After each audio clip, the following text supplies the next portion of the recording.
하나님의 말씀 사도행전 12장입니다. 사도행전 12장.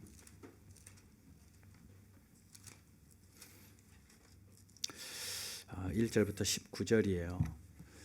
오늘 본문이 상당히 좀 깁니다. 그래도 오늘 본문이 하나의 스토리예요. 하나의 이야기로 되어 있으니까 조금 길어도 읽기에는 좀 편안하게라고 생각이 됩니다. 좀 여러분들이 입체적으로 말씀을 좀 들었으면 좋겠다라는 생각으로 좀 성경 봉독을 방송으로 좀 한번 해보려고 그래요. 오늘 한 번만입니다. 그래서 여러분 한번 말씀을 방송으로 듣고 또 이렇게 같이 말씀 이어가도록 할게요. 성경 같이 읽겠습니다. 제 12장.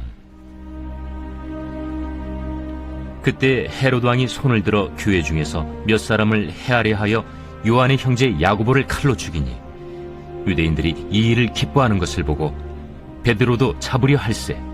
때는 무교절 기간이라. 잡음에 옥에 가두어 군인 내식인 네페에게 맡겨지키고 유월절 후에 백성 앞에 끌어내고자 하더라.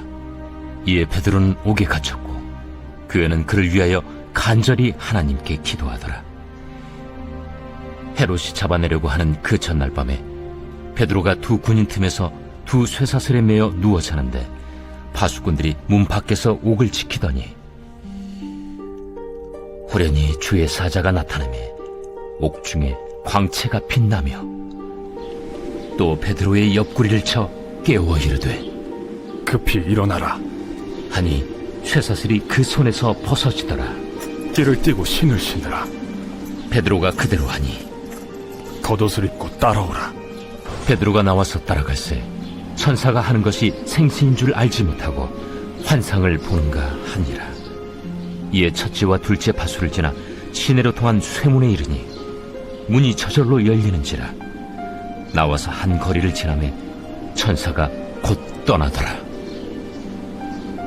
이에 베드로가 정신이 들어 이르되 내가 이제야 참으로 주께서 그의 천사를 보내어 나를 헤롯의 손과 유대 백성의 모든 기대에서 벗어나게 하신 줄 알겠노라. 깨닫고 마가라 하는 요한의 어머니 마리아의 집에 가니 여러 사람이 거기에 모여 기도하고 있더라.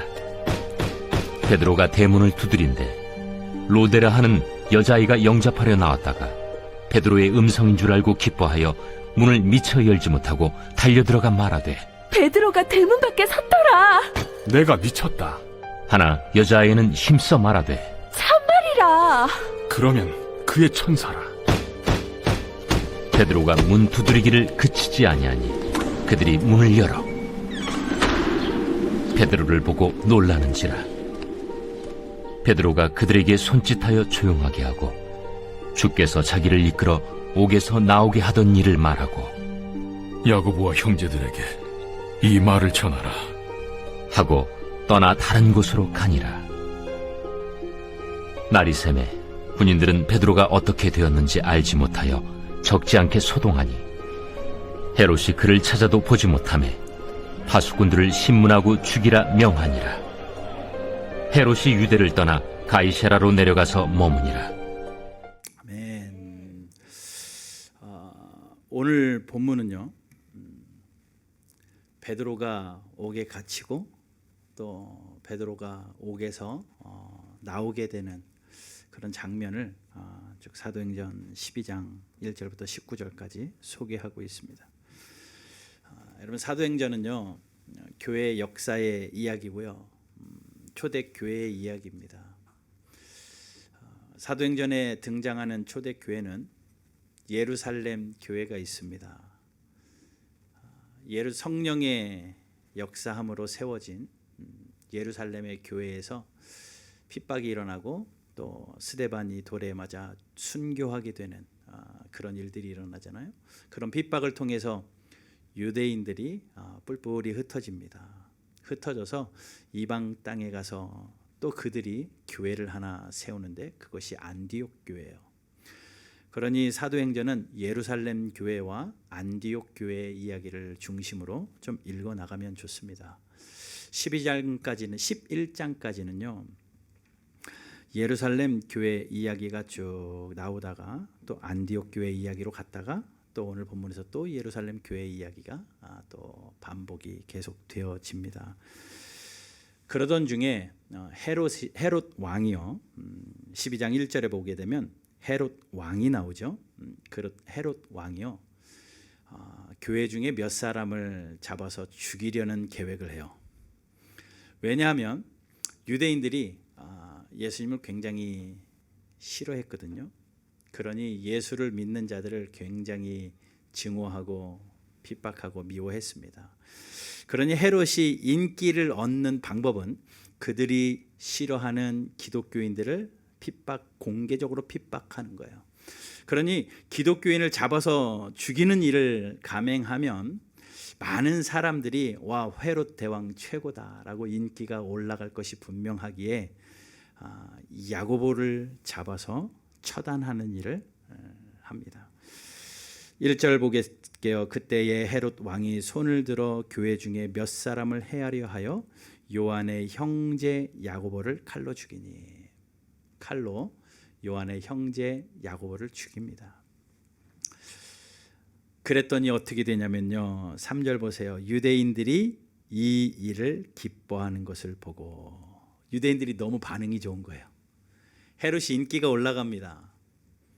그러니 헤롯이 흥분하는 거죠. 그래, 기왕 이렇게 된 거 더 좋은 인기를 누려보자 해가지고 야고보보다 더 한 사람을 지목하여 그도 처단할 계획을 합니다. 예수님의 12 제자 중에 한 사람인 야고보를 죽이고 나니 이제는 그들의 수장이라고 할 수 있는 예수님의 수제자라고 하는 베드로를 죽이고 싶은 마음이 일어나는 거죠. 베드로를 잡아서 처단하면 그 인기가 하늘을 찌를 것이 분명합니다. 그러니 헤롯이 그 계획을 세웁니다. 베드로를 잡아서 처단하려고 계획을 세우는데 기간을 딱 보니까 무교절이에요. 이스라엘 절기 중에, 유대인들 절기 중에 가장 큰 절기가요, 유월절이라는 겁니다.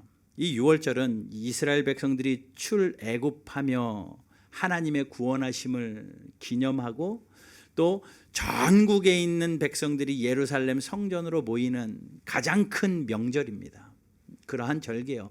그 유월절이 있기 앞에 7일을요 어떻게 지내냐면 무교절이라는, 누룩이 없는 빵을 먹으며 그 무교절을 지냅니다. 그러니까 7일 동안 무교절을 지내고 마지막 날에 유월절을 지내는 것이 그들의 절기입니다.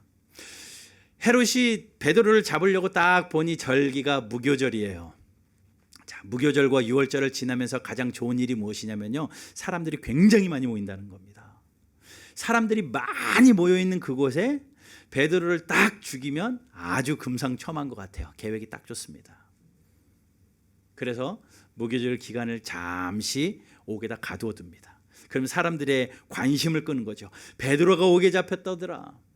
야고보가 칼에 죽더니 이제는 예수님의 수제자라고 하는 베드로마저도 아무런 힘없이 헤롯에게 잡혀가더라. 그것이 소문이 납니다. 그러니 사람들이 얼마나 헤롯에 대해서 관심을 가집니까? 그러다가 유월절이 딱 끝나고 수많은 사람들이 모여있는 그곳에서 베드로를 죽일 계획을 합니다. 근데 유월절에는요, 율법상 사람을 죽이는 일이 금지되어 있었기 때문에 유월절이 지나고 죽일 작정으로 감옥에다가 가두어 두는 거죠. 그런데 그 사이에, 그 무교절에 갇혀 있는 그 사이에 오늘 본문의 일이 일어나는 겁니다. 하나님께서 천사를 보내셔서 그 베드로를 건져 살리시는 장면이에요. 내용은 딱 그렇습니다. 야고보가 순교당하고 베드로가 죽기 바로 직전에 하나님께서 베드로를 살리시기 위해서 천사를 감옥에 보내시고 감옥에서 말도 안 되게 쇠사슬이 끊어지고 베드로가 살아다 나오는 이야기. 그것이 오늘 본문의 간략한 이야기예요. 오늘 본문의 제목이요, 살고 죽는 것입니다. 왜 이렇게 정했는가 하면 오늘 본문을 보면서 여러분 좀 궁금증이 안 생기나요? 하나님은요, 살아계셔서 모든 인생의 생사화복을 주관하신대요. 맞죠? 우리의 태어나는 것, 우리의 사는 것, 우리의 죽는 것까지도 하나님의 허락 없이 되는 것이 하나도 없습니다. 믿으시죠?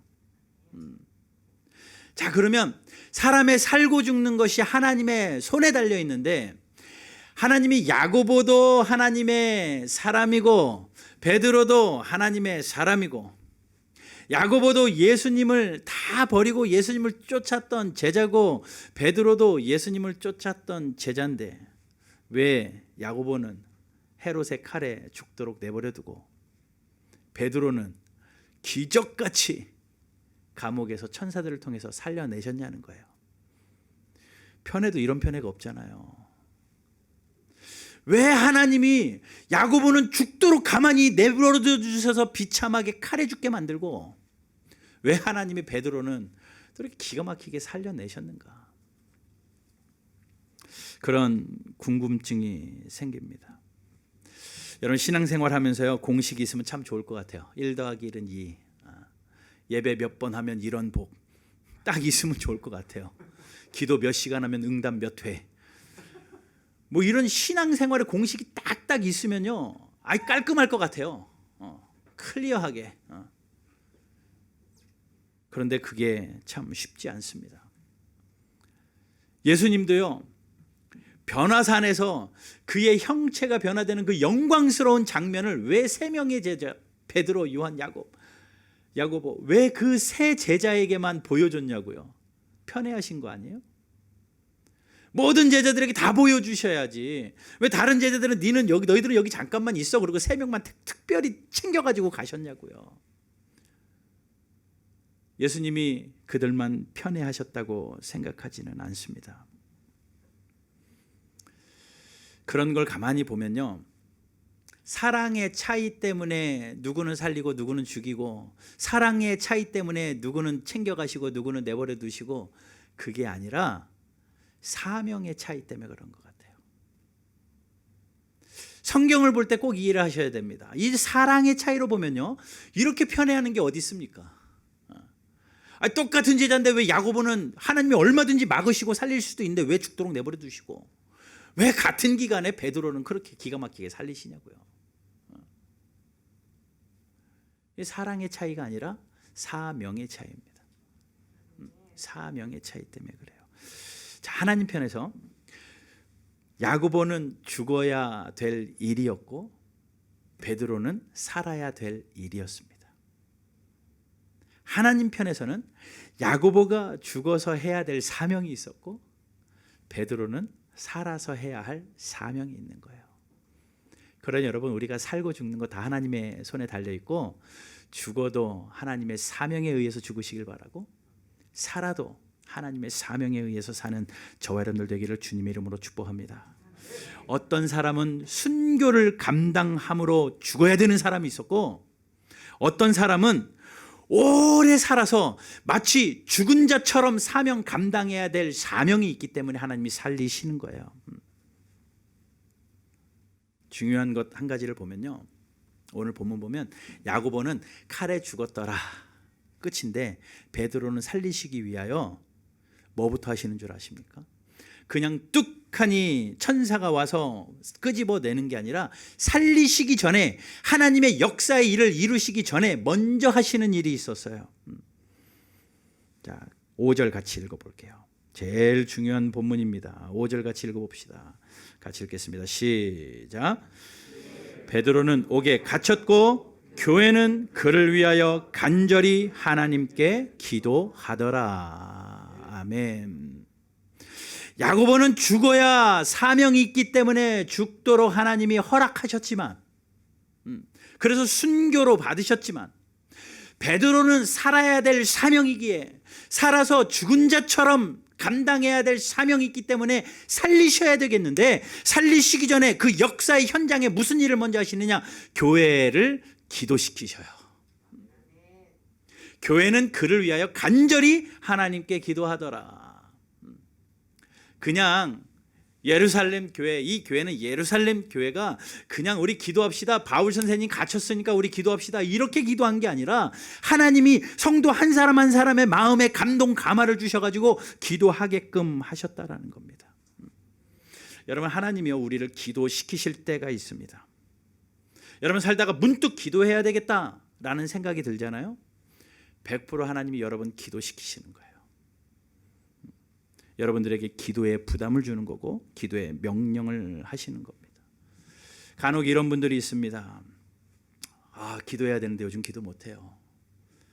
아, 기도가 꼭 필요한데 이놈의 사탄이 얼마나 나를 방해하는지 기도를 잘 못해요. 무조건 기도하셔야 됩니다. 사탄의 방해인 줄 알면서 가만히 있는 것, 하나님의 역사를 멈추고 계시는 거예요.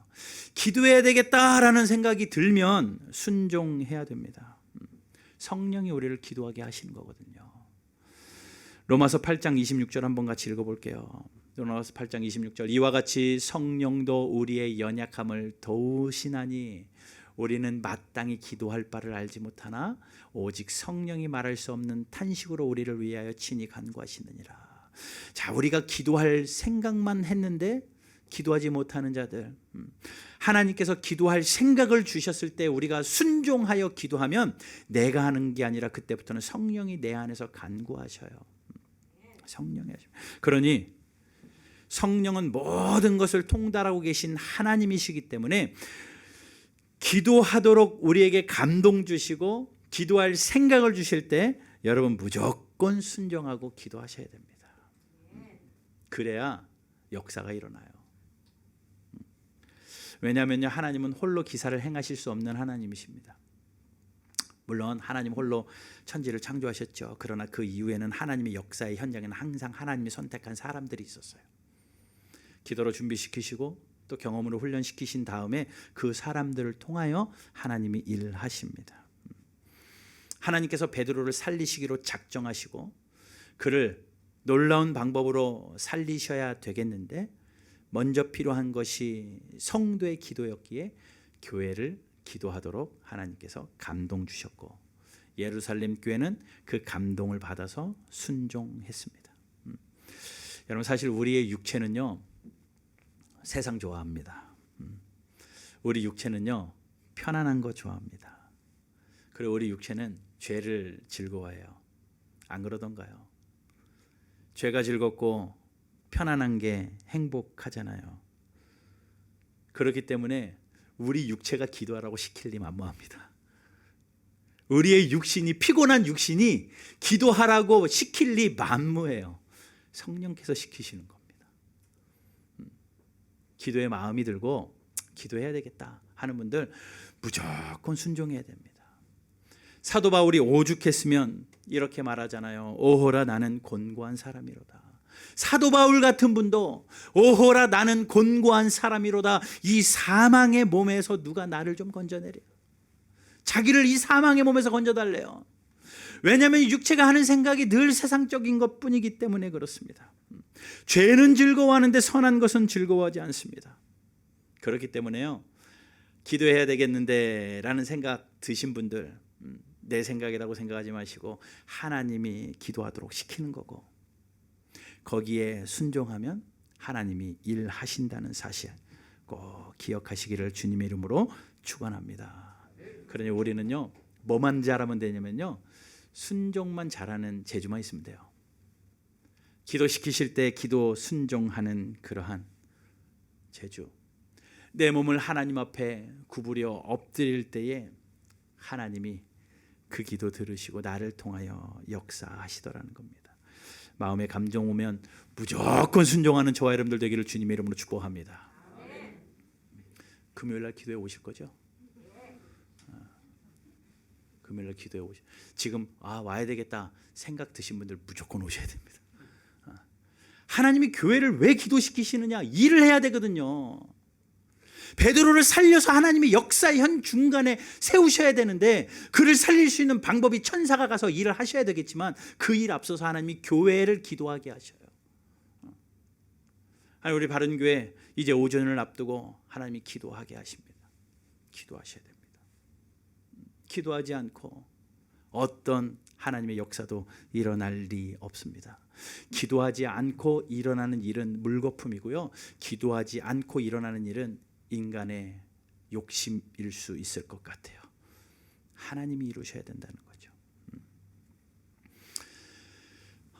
영국의 웨일즈에 대부흥 운동이 일어났습니다. 1904년과 1905년에 걸쳐서 영국에 정말 전무후무한 부흥의 역사가 일어납니다. 그 영향을 받아서 우리나라 평양에는 1907년에 성령의 부흥 운동 많이 들어보셨을 거예요. 근데 영국 웨일즈의 이 부흥의 역사의 한 중간에 있었던, 어떻게 보면 그 부흥의 역사의 시작이라고 하는 한 청년이 있었는데 그 사람이 에반 로버츠입니다. 믿는 집의 가정에서 태어났어요. 그리고 말씀으로 훈육되어지고 평생 교회 안에서 자랐던 청년입니다. 그런데 그 당시 영국의 상황이 어떠냐면요, 굉장히 교회가 종교성이 짙어져서 습관에 젖어버립니다. 많은 사람들이 교회를 다니고 있기는 하지만 성령의 역사가 없습니다.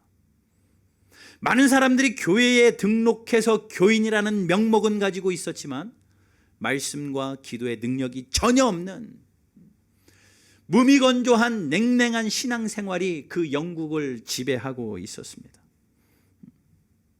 그때 이 에반 로버츠가 젊은 나이에 한 집회에 참석하는데 그 집회의 주제가 뭐냐면 나를 순복시키소서. 그 말은 영어로는 Lord bend me, 나를 구부려 드려 주십시오. 나를 하나님 앞에서 구부려 드려 주십시오. 하나님 앞에서 나를 순복시켜 주십시오. 이런 주제의 성회였습니다. 몇 날 며칠 그 청년은요, 다른 말씀은 하나도 들어오지 않고 그 강사가 외치는 하나님이여 나를 하나님 앞에서 순복시켜 주십시오. 하나님이여 나를 하나님 앞에서 굴복시켜 주십시오. 기도시킬 때는 기도로 나를 구부려 시키시고 하나님의 말씀이 나를 가르칠 때는 말씀 앞에 내가 순복하게 하여 주십시오. 그 기도만 해요. 그 기도만 합니다. 하나님이여 나를 하나님 앞에서 구부려 드려 주십시오. 하나님 앞에서 내 욕심을 무너뜨리고 하나님 나를 꺾어 주십시오. 그가 굉장한 은혜를 경험합니다. 무미건조했던 그의 신앙생활에 그 한마디의 그 기도의 운동이 그의 마음을 불타게 만들어요. 그러던 어느 날 그가 한 교회에 초청되어서 설교하게 됩니다. 보니까 청년들 17명이 앉아 있어요. 눈빛들도 다 흐지부지하고 말씀에 관심도 없는데 그냥 태어날 때부터 기독교인 부모의 자녀로 태어나서 그냥 부모에 의해서 끌려온 청년 17명, 아무런 열심도 없고 그냥 종교성만 가득한 청년 17명이 앉아있더래요. 그에게 뜨거운 가슴으로 말씀을 전했는데 아무도 말씀 앞에 반응이 없습니다. 멍하니 쳐다만 보고 있더래요. 그 날이 언제냐면요, 1904년 10월 31일입니다. 117년 전 오늘입니다. 오늘 10월 31일이잖아요. 그날에 그 말씀을 전했는데 아무런 반응이 없더래요. 에반 로버츠는 또 밤새 하나님 앞에 기도합니다. 하나님 좋습니다. 나를 순복시켜 주십시오. 하나님 나에게 감동 주실 때 하나님 나를 구부려 드려 주십시오. 그 기도를 하고 또 그 말씀을 전하고 또 그 말씀을 전하고 그때부터 그 말씀이 시작되어서 놀라운 부흥의 역사가 일어났는데 8개월 만에 18만 명이 돌아옵니다. 8개월 만에 18만 명이 돌아와 교회에 등록하고 부흥의 역사의 한 중간에 서게 돼요. 기적이죠. 8개월 만에 18만 명이 웬일입니까? 성령의 역사니까 가능한 거죠. 근데 한 역사가 의하면 25만 명 정도 됐대요.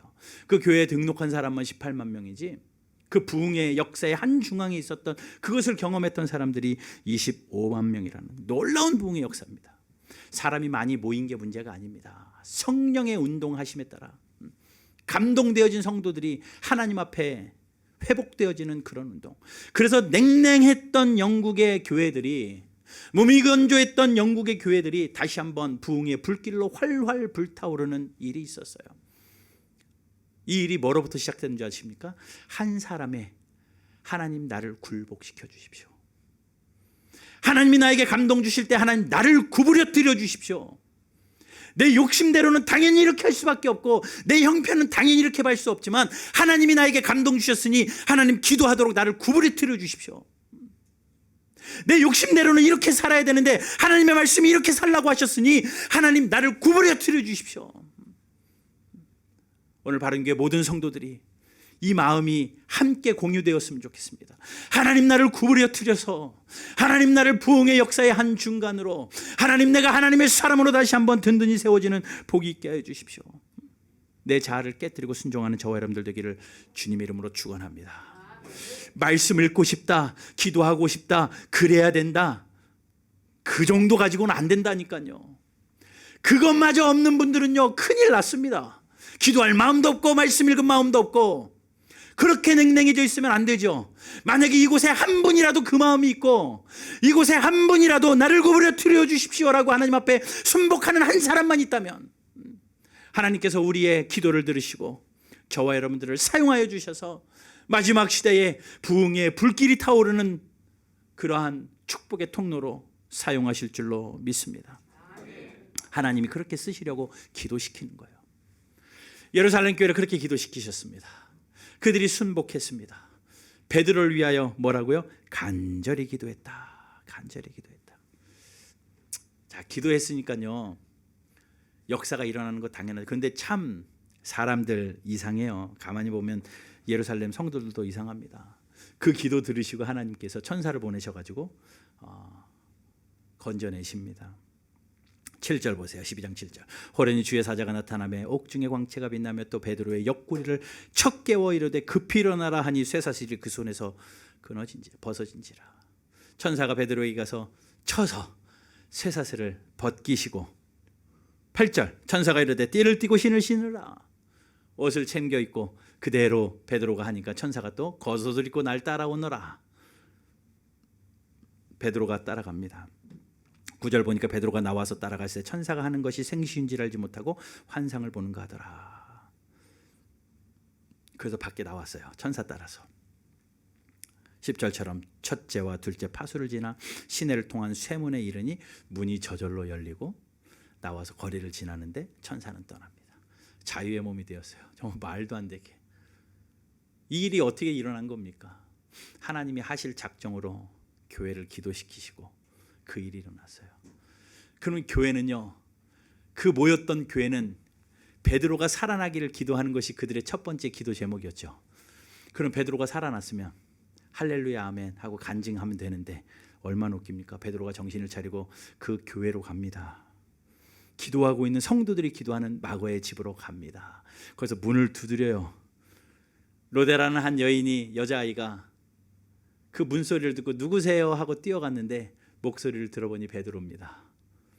깜짝 놀라가지고 문도 못 열어주고 기도하고 있는 사람들에게 장로님, 집사님, 권사님, 우리가 그렇게 베드로 옷 풀려나기를 기도했는데 풀려났어요 라고 했더니 그 기도하던 사람들이 하나같이 뭐라고 이야기하는 줄 아십니까? 15절 보세요. 그들이 말하되 내가 미쳤다. 아니 베드로 풀려나기를 위해서 기도했는데 베드로 풀려났는데 그 소식을 전하는 로데 아이에게 내가 미쳤구나. 이게 인간이에요. 하나님이 일하셨는데도 그것이 믿겨지지 않습니다. 그런데 진짜로 베드로를 보고 그들이 영접하는 일들, 뭐 다시는 되돌아와서 하나님이 역사하셨다라는 것을